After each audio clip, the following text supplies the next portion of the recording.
할렐루야. 오늘도 예수님 우리 품에 안아 주실 줄로 믿습니다. 이 시간 말씀을 받겠습니다. 이 복된 시간에 주시는 하나님의 말씀은 우리 계속해서 시편 68편 19절부터 27절까지의 말씀입니다.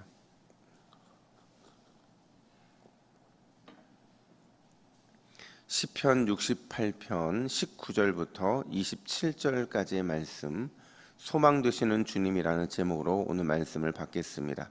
우리 19절부터 27절까지 교독합니다. 날마다 우리 짐을 지시는 주 곧 우리의 구원이신 하나님을 찬송할지로다.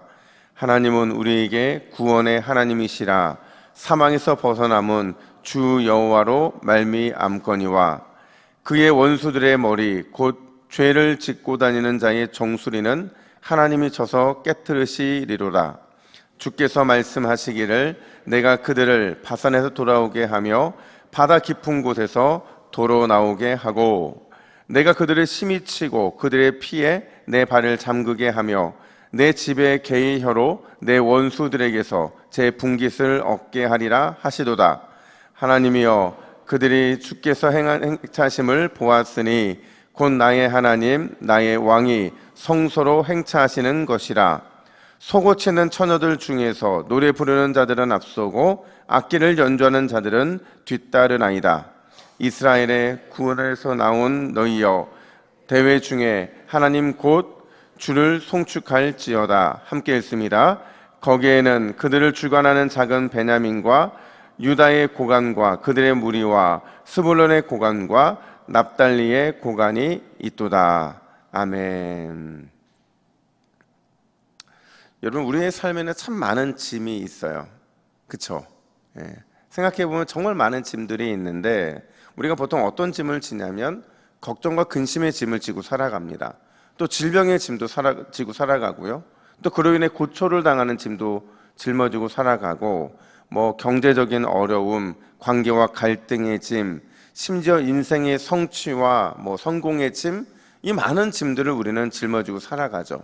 근데 신앙인의 경우를 살펴보면요, 신앙인들은 좀 영적인 짐도 우리에게 주어져 있어요. 말씀과 기도의 짐도 있고요, 또 선교와 봉사의 짐도 있고, 참 여러 가지 추가의 짐을 함께 짊어져야 되는 그런 숙제가 우리의 삶에 주어져 있습니다. 오늘 이 새벽 여러분께서는 과연 어떤 짐을 짊어지고 과연 이 자리에 나오셨습니까? 오늘 시편 기자는 무거운 짐을 짊어지고 살아가는 우리에게 소망이 두 가지나 있다, 두 가지의 소망이 있다, 이렇게 말을 합니다. 첫 번째 소망은 뭐냐면 우리는 무능하기 때문에 하나님이 직접 우리의 짐을 주시겠다라는 약속을 하고 계신다라는 거예요. 앞서도 말씀드렸지만 우리 인생은 참 무거운 짐들이 많이 있어요. 근데 그 무거운 짐들에 비해서 우리는 참 무능합니다. 짊어져야 할 짐이 너무 많음에도 불구하고 늘 피곤하고 무력해서 우리의 삶에서 우리의 힘으로 질 수 있는 게 단 하나도 없는 것 같다는 생각이 들어요. 그렇게 우리의 무능한 상태, 우리의 무력한 상태를 오늘 보면 시편 기자는 누가 이 모든 것을 알고 있다고 말하느냐? 하나님께서 알고 계시다, 이렇게 말을 해요. 그러면서 우리에게 이런 약속을 하죠. 우리 19절 말씀을 같이 함께 읽습니다. 시작. 날마다 우리 짐을 지시는 주 곧 우리의 구원이신 하나님을 찬양하라. 아멘. 여러분, 똑같은 표현을요 마태복음 11장 28절에서 예수님이 이렇게 말씀하셨어요. 우리 마태복음도 함께 했습니다. 시작. 수고하고 무거운 짐진 자들아 다 내게로 오라. 내가 너희를 쉬게 하리라. 아멘. 여러분, 지금 우리가 읽고 있는 시편과 그리고 마태복음 예수님의 말씀은요, 사실은 우리가 알고 있는 것 그 이상의 의미를 가지고 있어요. 그러니까 단순히 우리의 짐을 대신 짊어지신다, 이런 말을 하고 있는 게 아니라요, 그거는 기본이고, 여기서 말하고 있는 대신 짐을 짊어주신다라는 표현은요, 우리 인생의 짐에 대해서 우리가 싸워 이길 수 있도록 해주시겠다라는 좀 더 적극적인 약속의 의미를 가지고 있는 거예요. 여러분, 우리 인생 짐에서 가장 정복하기 힘든 짐이 뭘까요? 우리 인생에 수많은 짐들이 있는데 그 짐에서 가장 짊어지기 힘든 짐이 뭐예요? 죽음의 짐이죠. 죄로 인한 죽음의 짐인데 그 죄로 인해 정복하기 힘든 죽음의 짐에 대해서 이런 약속까지 하십니다. 우리 20절도 한번 같이 한번 읽어볼까요? 시작. 하나님은 우리에게 구원의 하나님이시라. 사망에서 벗어남은 주 여호와로 말미암거니와. 아멘. 우리 하나님을 향해 구원의 하나님이다 이렇게 말씀하시거든요. 구원의 하나님인데 어떤 구원의 하나님이냐? 우리가 정복하기 힘든 사망에서 벗어나게, 사망에서 구원해 주시는 그 하나님이시라는 거죠. 그러니까 왜 지금 죄와 사망의 얘기를 하고 있냐면 인생에서 가장 큰 짐이고 가장 근원적인 짐이기 때문에 이 짐을 해결해 주실 수 있다고 한다면 그 나머지는 어떻게 된다는 거예요? 당연히 하나님께서 해결해 주시겠다. 이게 바로 대신 져 주시겠다라는 말씀의 의미라는 거죠. 예전에요, 제가 저희 둘째를 한 6살 땐가 5살 땐가 이렇게 등에 업었던 적이 있어요. 근데 제가 이 아이를 얻고 좀 뭔가 의시되고 싶어서 이렇게 얘기했어요. 야, 아빠 등에 업히니까 어때?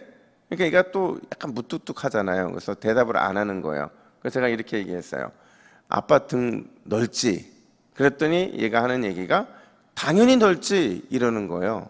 여러분, 당연히 넓지의 말 속에는 어떤 의미가 담겨져 있냐면 그 등에 자신도 업혀야 되고 오빠도 업혀야 되고 동생도 업혀야 되고 다 업힐 수 있다라는, 그만큼 넓다라는 의미를 담고 있는 거거든요. 여러분, 우리 인생 짐을 대신 짊어지시는 진짜이신 하나님이 계심이 우리에게 축복인 줄로 믿습니다. 하나님께서 우리의 인생 짐 그걸 져주신다는 것, 우리에겐 너무나 특별한 은혜인 거죠.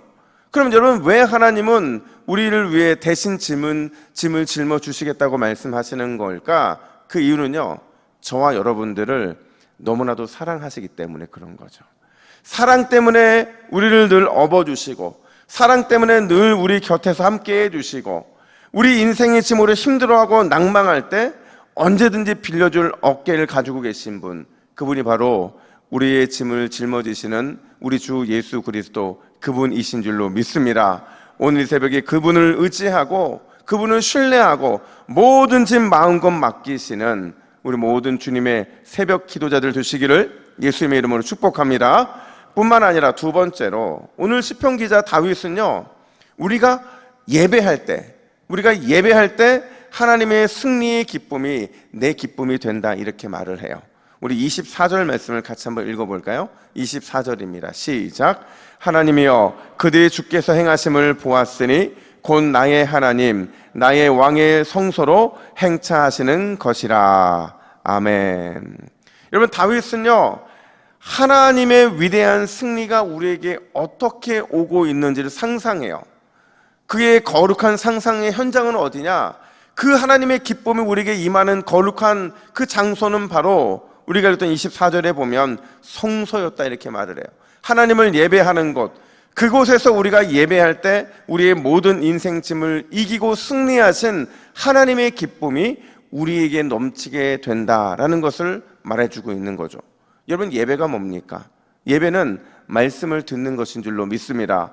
예배는 하나님을 찬양하는 것인 줄로 믿습니다. 예배는 기도하는 거예요. 맞아요. 이 세 가지 모두가 다 예배죠. 또 여기에 성도들과의 교제도 들어갈 수 있어요. 이것도 예배죠. 근데 진짜 예배는 뭐냐면 말씀을 통해, 찬양을 통해, 기도를 통해, 성도의 교제를 통해 우리에게 결국 승리를 주시는 하나님, 그 하나님을 기뻐하는 것, 그 속에서 기쁨을 찾는 것, 그게 하나님이 받으시는 진정한 예배인 줄로 믿습니다. 반대로 말하면요, 자꾸 우리는 예배를 우리에게서 만족을 찾으려 한다는 거죠. 내 감정에, 내 마음에 내가 기준이 되어서 그 속에 뭔가가 있으면 우리는 예배했다고 생각을 하지만 그게 없으면 우리는 예배했다라는 사실에 대한 확신을 잃어버리고 사는 거죠. 근데 여러분, 예배했는데 하나님에 대한 기쁨이 없다? 예배했음에도 하나님이 주시는 기쁨이 내 안에 충만히 일어나지 못하다? 그건 무엇인가가 우리 예배를 방해하고 있다는 걸 의미한다는 거예요. 그래서 다윗은요, 예배드림의 기쁨과 그 영광의 기쁨이 이스라엘에 온통 가득하기를 그렇게 오늘 본문에서 기도합니다. 우리 27절 말씀을 같이 한번 읽어볼까요? 27절입니다. 시작. 거기에는 그들을 주관하는 작은 베냐민과 유다의 고관과 그들의 무리와 스불론의 고관과 납달리의 고관이 있도다. 아멘. 여러분, 지도를 한번 보세요.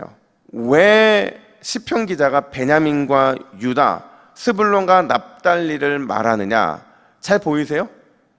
왜 이걸 얘기하냐면, 베냐민과 유다는요, 남쪽 지파의 핵심이에요. 그리고 스불론과 납달리는 커 보이진 않지만 북쪽 지파를 상징하는 대표적인 두 지파거든요. 그러니까 베냐민과 유다, 스불론과 납달리가 성소에서 하나님을 예배한다는 건 뭘 의미하냐면 온 이스라엘이 예배한다는 것이고, 온 이스라엘이 그 예배를 통해 승리를 주시는 하나님을 기뻐한다라는 것을 지금 상상하고 있는 거죠. 여러분, 하나님은 우리 동부교회 모든 성도들이 주님의 이 성소에서, 주님의 전에서 하나님의 승리를 기뻐하고 그 기쁨이 우리 예배를 통해 경험되어지기를 원하시는 줄로 믿습니다. 그게 우리가 예배에서 얻을 수 있는 최고의 유익인 거죠. 제가 이런 얘기를 들은 적이 있어요. 한 오지에서 선교를 한 선교사님이 선교를 하다가 오지에 있으니까 가장 필요한 게 물자잖아요. 근데 물자 공급이 끊긴 거예요. 연락도 안 되는 거예요. 그러니까 먹고 사는 거, 거기서 지내는 거, 이 모든 것들이 두려움으로 다가오는 거죠. 너무 큰 어려움이니까. 그러니까 기도할 수밖에 없으니까 기도를 하는데, 막 기도하는데 어느 순간 보니까 자기 눈앞에 어떤 차가 한 대가 딱 지나가더래요. 어떤 기업의 차였는데 그 차에 그 기업으로 홍보하는 어떤 문구가 있었냐면 바로 이 문구가 있었다고 그래요. 내가 공급한다. 그러니까 오지를 다니는 차였으니까 아마도 그 차가 다니는 곳마다 진짜 공급을 했던 것 같아요. 그러니까 그 회사를 홍보하는 공급한다라는 하나의 광고 문구였는데, 이게 이 선교사님한테는 확신으로 다가온 겁니다. 아, 하나님께서 공급하시겠구나라는 이 응답을 받고, 그리고 감사했더니 실제로 조금 있다가 물자가 공급이 되게 되고, 또 그 물자를 공급하는 그 사람과 연락이 되게 되고, 결국 이 사건을 통해서 이제 걱정하지 않는다는 거예요. 왜냐하면 나는 오지에 있지만 하나님이 내가 공급한다라는 그 확신을 가지고 그렇게 믿음으로 나아갈 수 있는 길을 열어주셨기 때문에 그런 거죠. 사랑하는 여러분, 오늘 우리가 주의 성전에서 승리를 주실 것을 기대하며 기도하면 하나님께서 반드시 우리에게 공급해 주실 줄로 믿습니다. 하나님은 약속하신 거예요. 내가 너희가 기도할 때 공급하겠다. 내가 너희가 기도할 때 그 공급함을 통해 승리를 주겠다. 이게 주님의 약속이거든요. 여러분, 우리가 주실 승리를 기대하고 기뻐 찬양하고 감사하면 반드시 채워주심의 은혜가 우리에게 임하게 될 줄로 믿습니다. 우리 함께 기도의 제목을 같이 읽습니다. 기도의 제목입니다. 시작. 주여, 우리 인생짐 대신 짊어주신다는 약속 믿고 마음껏 주님 어깨에 기대게 하옵소서. 오늘 이 새벽 내가 공급해 주겠다는 주님의 음성 듣게 하옵소서. 아멘. 기도하겠습니다. 하나님 아버지, 오늘 이 새벽에 맹목적으로 왔다가 그냥 아무런 생각 없이 돌아가는 그런 어리석음이 아니라 내 모든 질문 짊어주시는 주님께 모든 것 맡기면 반드시 주님이 공급해 주시겠다라는 약속의 음성을 듣고 돌아가는 우리 모두의 발걸음이 되게 하여 주시옵소서. 우리가 어떠한 기도의 제목으로 기도한다 할지라도 반드시 응답해 주실 줄로 믿사오니 응답의 소망을 발견하는 이 새벽이 되게 하여 주시옵소서. 감사드리며 예수님의 이름으로 기도하옵나이다. 아멘.